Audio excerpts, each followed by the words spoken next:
Good morning, everyone.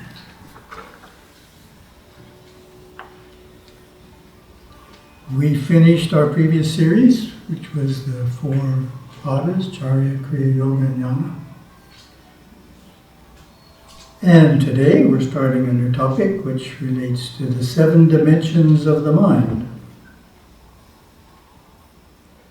So, as is the case with the structure provided by the 4 padas and the 4 sub-padas of each, gives us a good understanding that we wouldn't have without a clear understanding. And likewise, the structure of the 7 dimensions of the mind provides us with an understanding of what we experience when we go inside ourselves. The publication department, Ganapatikulam, is working on a book on the 7 dimensions of the mind, which contains a previously unpublished, we call them the long explanations of the 7 dimensions internally, meaning that the short explanations have been previously published. And I've written a prologue for the book, which I'll start with. Satguru Sivaya Subramuniyaswami's framework of the 7 dimensions of the mind divides consciousness into 7 categories that range from gross to extremely subtle. The 3rd dimension is mankind's normal level of consciousness, consisting of thoughts and emotions about our and others' lives. The 4th through the 7th dimension can be described as the inner or mystical or higher realms of consciousness.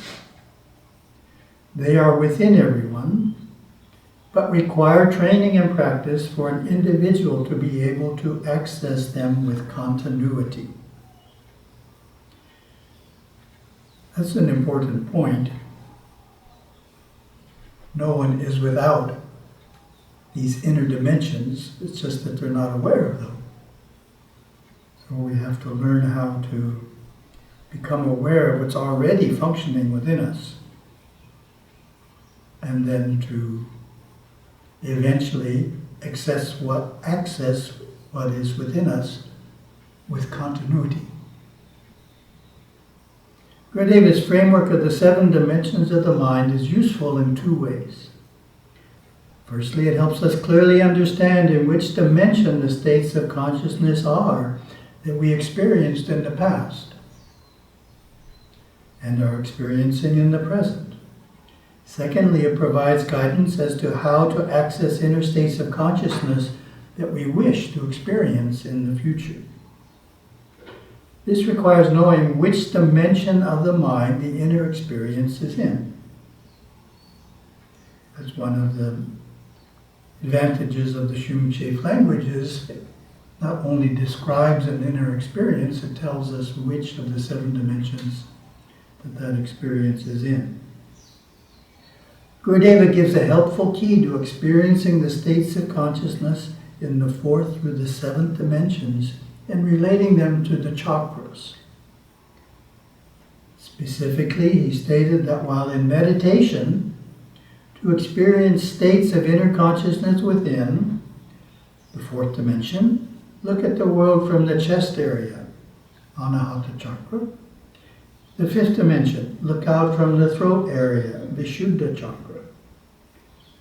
The 6th dimension, look out from between the eyes, Ajna chakra. The 7th dimension, look at the world through the top of the head, Sarasrara chakra. It's the end of my prologue.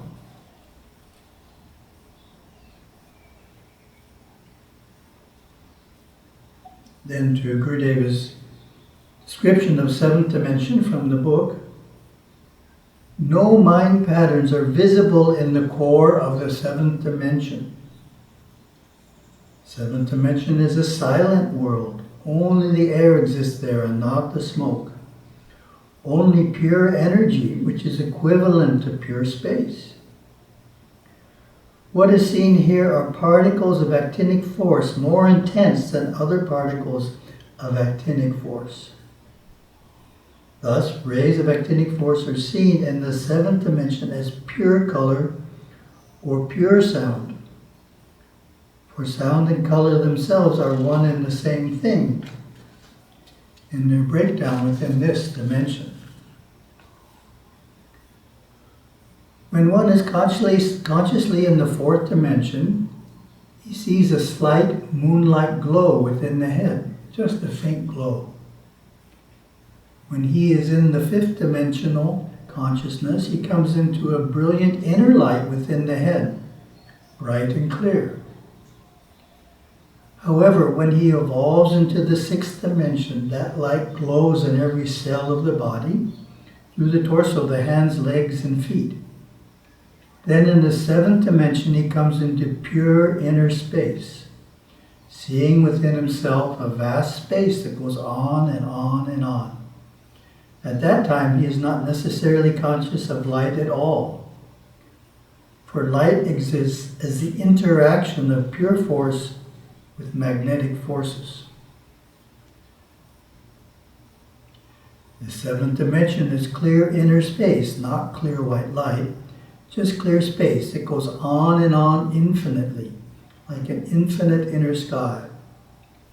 The space itself, even intergalactic space in the second dimension, is dark, but our atmosphere is light due to the reflecting resistance of friction that offers light energy.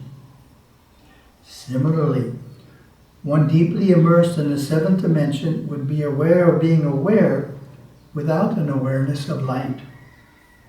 In a sense, he would be above the vibratory rate of life, and with no thing to be aware of, awareness becomes conscious of itself.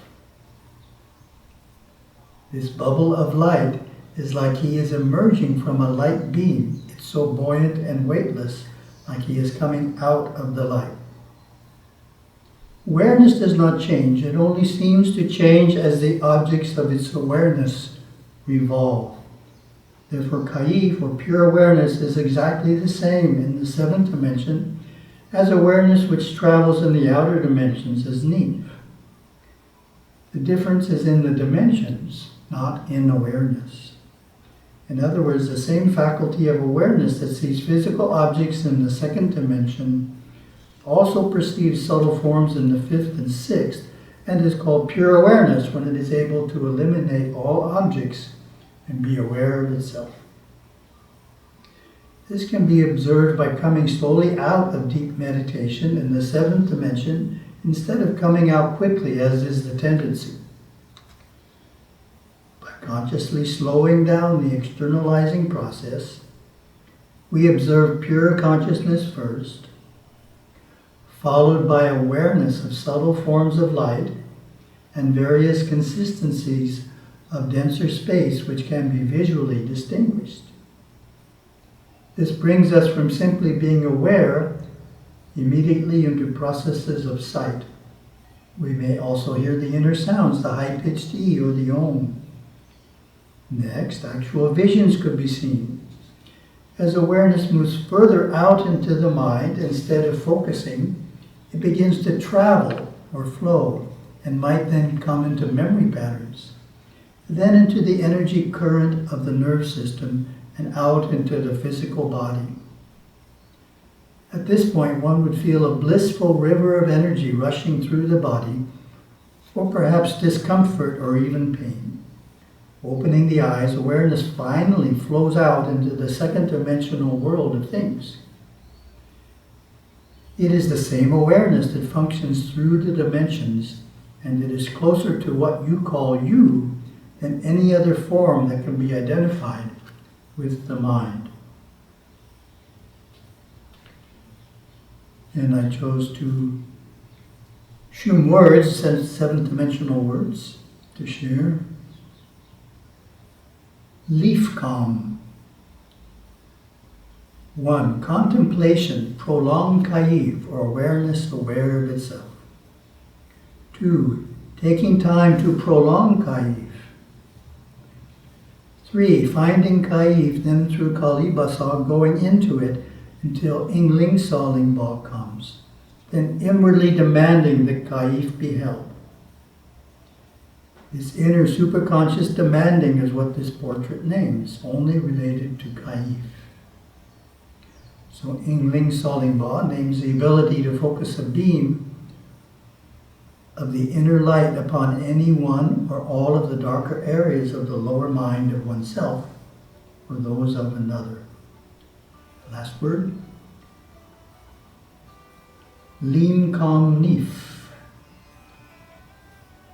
After Im Kaif, one can enter a vast sea of endless space, brilliantly yet quietly lit, and out of it enter any body as the intelligent life in that body, as Niif in the 6th dimension, and look through to the 5th and 4th dimension. That's one of the siddhis mentioned in Patanjali's Yoga Sutras, by the way. Have a wonderful day.